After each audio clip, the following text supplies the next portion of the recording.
జయ హో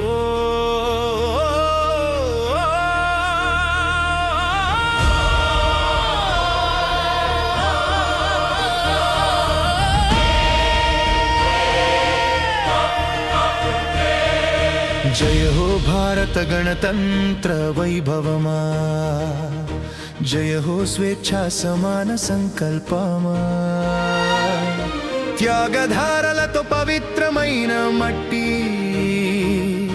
వీరుల రక్తంతో వికసించిన భూమి, న్యాయ ధర్మాల దీప్తి శిఖరమై విశ్వానికి మార్గం చూపు భారతమా.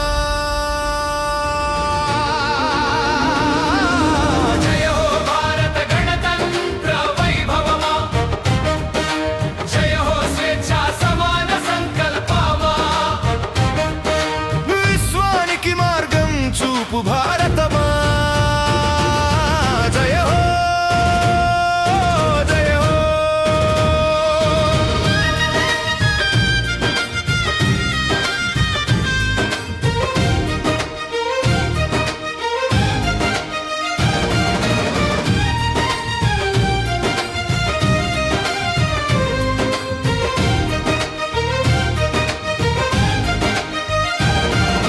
వ్యాపారము సుగుణ అడుగు పెట్టిన పరాయి వారు, రాజుల విభేదాలే ఆయుధముగా మలచారు.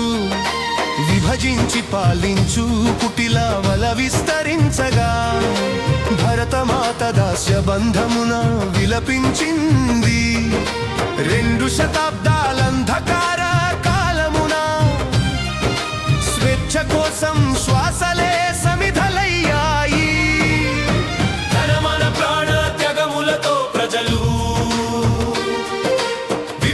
జ్వాలలై లేచిన వేళలో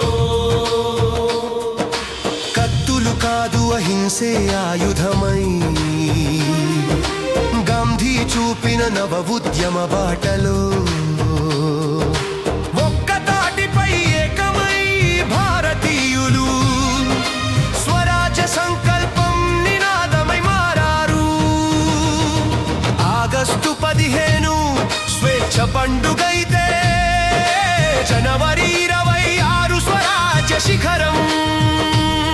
గణతంత్రం దేశం అవతరించిన దినము, ప్రజలే ప్రభువులని ప్రకటించిన క్షణము.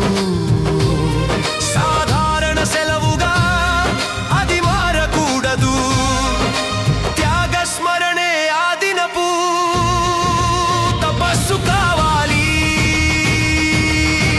ఎందుకీ తేదీ అనే ప్రశ్నకు జవాబు, చరిత్ర హృదయంలో చెక్కిన సంకల్పము. లాహోర్ వేదికపై రావి నది తీరాన త్రివర్ణ పతాకం గర్వంగా ఎగిరెను. పూర్ణ స్వరాజ్యమే లక్ష్యమని నెహ్రూ నేతృత్వంలో దేశం నినదించింది. జలియన్వాలా ఘాతుక గాయాలే నిద్రలోని నేతల నేత్రాలు తెరిపించాయి.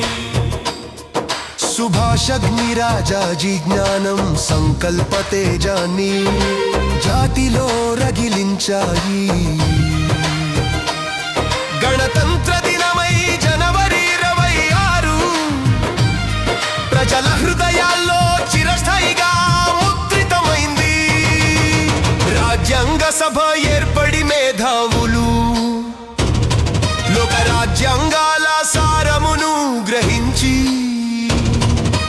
అంబేద్కర్ నేతృత్వంలో అక్షరాలై ప్రజాస్వామ్య గీతం రచించారు.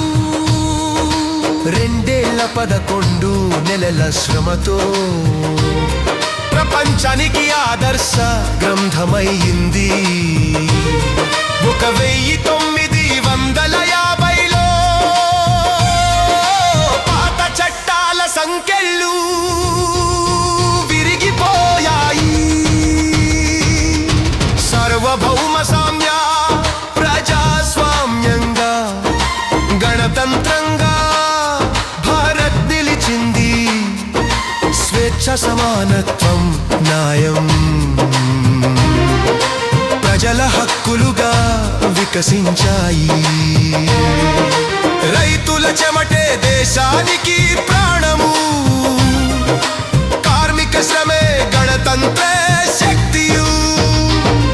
విరమేళాలలో మార్మోగిన నాదాలు ప్రజాస్వామ్యానికి జీవ సాక్ష్యాలు. రాజేంద్ర ప్రసాద్ జెండా ఎగురవేయగా విశ్వపటమున భారతం దీప్తిగా మెరిసింది. జయ హో భారత గణతంత్ర వైభవమా, జయ హో స్వేచ్ఛ సమాన సంకల్పమా. త్యాగధారలతో పవిత్రమైన మట్టి, వీరుల రక్తంతో వికసించిన భూమి,